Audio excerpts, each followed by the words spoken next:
Thermistors have a few variations in design, but these two are fairly common: the flexible version and the more rugged fixed version. A thermistor is just a thermal resistor, meaning it's an electrical resistor which changes resistance with temperature. But there are two types of thermistors: the NTC, or negative temperature coefficient, and the PTC, the positive temperature coefficient. We saw earlier that the resistance of a metal typically increases as its temperature increases, and that was because the atom started to vibrate, which makes it harder for an electron to flow through the material without colliding. The PTC type thermistor behaves something like this. We call it positive because if we plotted the resistance with temperature, then we get an upward trend showing an increase in resistance with temperature.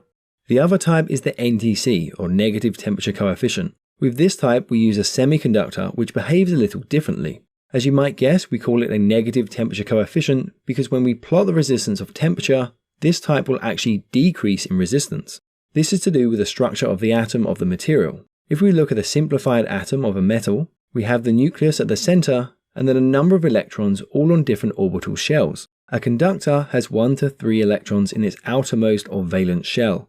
Each shell holds a maximum number of electrons, and an electron has to have a certain amount of energy to be accepted into each shell. The electrons farthest away from the nucleus have the most energy. We need electrons to be able to move between other atoms in a material for it to carry electricity. Electrons are held in place by the nucleus, but if they can reach the conduction band, then they can break free and move. With the metal atom, the conduction band and the valence shell overlap, so it's very easy for an electron to become free and move.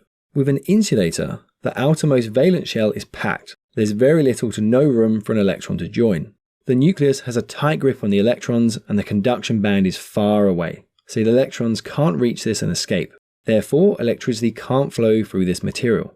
However, with a semiconductor, there's one too many electrons in the outer shell for it to be a conductor, so it will behave as an insulator.